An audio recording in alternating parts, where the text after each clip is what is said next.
Hello everyone and welcome back again to US Defense. Before watching the video, please subscribe the channel.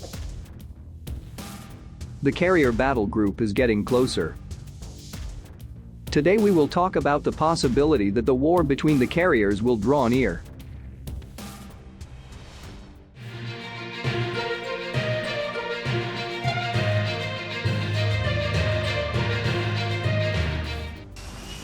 Let's do away with the carrier strike group. Mind you, I don't mean scrap the US Navy's aircraft carriers, cruisers, destroyers and logistics ships, the elements that comprise a carrier strike group. Heaven forfend. We need more hulls, airframes and gadgetry of all types to face down the Chinas and Russias of the world. What the service should jettison is the carrier strike group as an organizing concept. The Navy leadership should replace it with the carrier battle group of old, a formation outfitted generously with warplanes, surface combatants and logistics ships to punish seaborne foes while warding off attack. Why? Because the strike group is a concept designed for safe seas where US Navy forces can venture close to land with little fear of encountering opposition. Such hospitable surroundings prevailed for 10, maybe 15 years after the Soviet Union's fall in 1991. No more.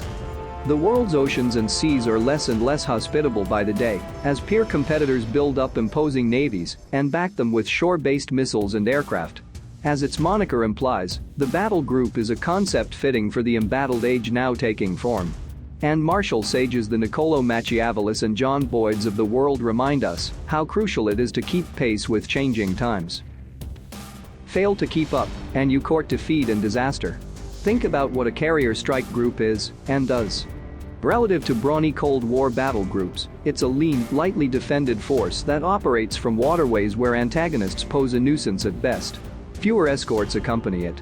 The carrier air wing, or aircraft complement, falls far short of the flat-ops carrying capacity.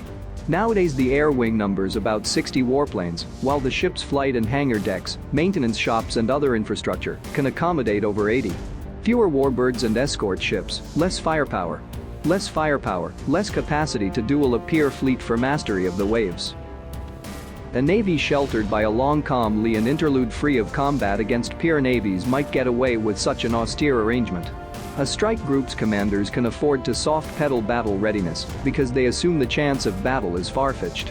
There's no one to defeat before moving in close.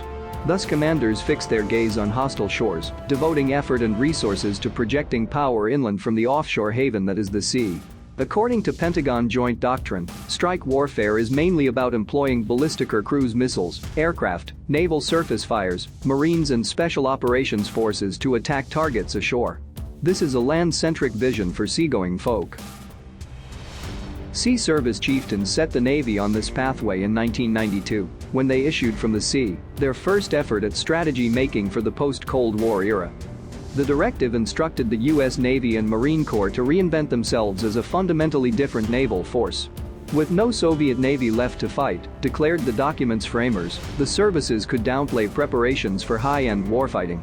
The US Navy could use the sea with impunity. There was no one to fight for control of it. That's when the fleet started letting hardware, weaponry and combat skills for surface warfare and anti-submarine warfare decay. Why invest finite budgets, time and effort girding for contingencies your superiors proclaim will never transpire?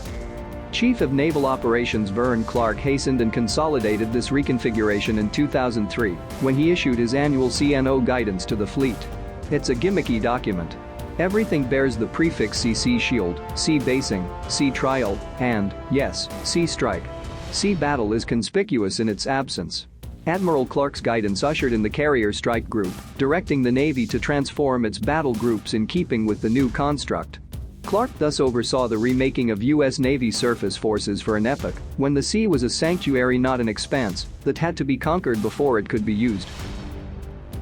Formulated for tranquil times, the carrier strike group has outlived its usefulness. The world has changed around the American sea services since 2003. The US Navy now faces serious challenges, manifest in resurgent Chinese and Russian navies. Hence the imperative to revert to battle groups. Gimlet-eyed battle group commanders concern themselves with events at sea, and in particular on readying their forces to vanquish prospective foes. Only after the battle group emerges from combat the victor do commanders redirect their attention to strike missions ashore. In a contested setting, there is no strike warfare without victorious battle at sea. The Carrier Battle Group, though, acts as a messaging and branding device as much as an organizational construct. Properly conceived, naval diplomacy addresses multiple audiences. First, there's the audience internal to the U.S. Navy. It takes time and leadership to undo a cultural revolution like the one instituted by From the Sea and the 2003 CNO guidance. Simply changing the name from Strike Group to Battle Group and setting forth a convincing rationale for the change would notify mariners that combat constitutes their immediate purpose. Strike warfare is something they do after prevailing in combat. This is a banner under which a cultural counter-revolution can march.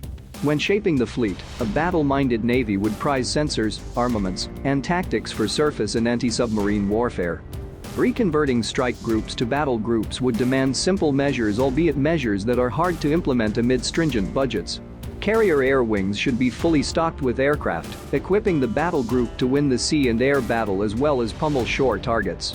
Additional guided missile cruisers and destroyers should join the group, thickening its layered defenses against air, surface and subsurface assault. And logistics support should be abundant. The U.S. Navy's fleet of tankers and stores ships has gotten shockingly lean in numbers since the Cold War, imperiling carrier groups' staying power in contested waters.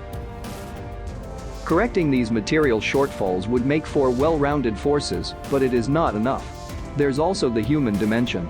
A battle-minded Navy would tinker tirelessly with creative methods to deploy fleets for action. The U.S. Navy could revisit its Cold War past for inspiration. The 1980s Navy experimented tirelessly in an effort to amass strategic advantage over Soviet bloc fleets. For instance, commanders made allies of terrain and weather alongside weaponry and sensors. Aircraft carriers operated from Norwegian fjords, barricading themselves in relatively safe waters where they were hard to detect or target.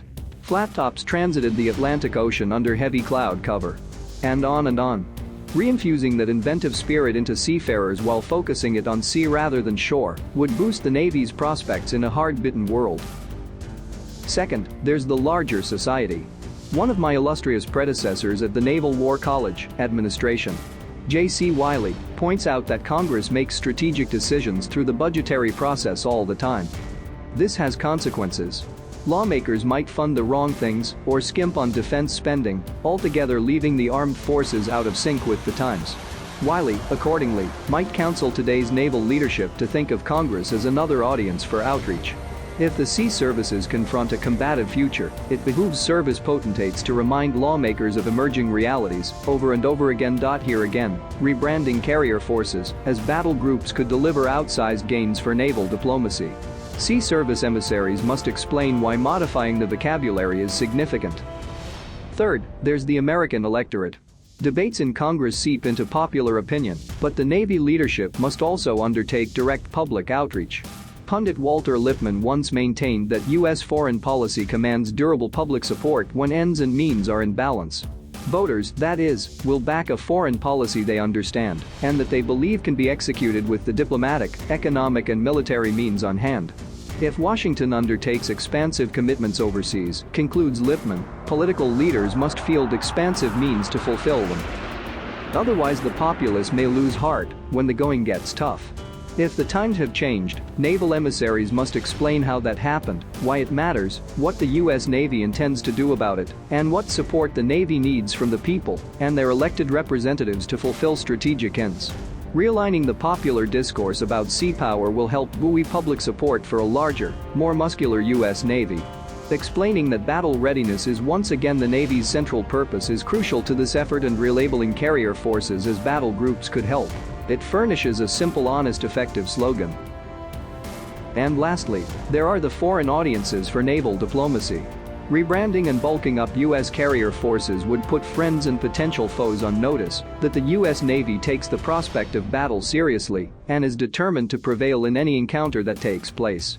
Making them believers in America's capacity and resolve to fight and win would hearten allies, while disheartening opponents, and thereby improve America's chances of prevailing without a fight. Telegraphing that U.S. forces are battle-ready thus bolsters the U.S. Navy's ability to reassure, deter, or coerce in peacetime, as well as win in wartime. In short, the Carrier Strike Group was a concept befitting that brief ahistorical interlude after the Cold War, when no one could contest American command of the sea or saw much interest in doing so.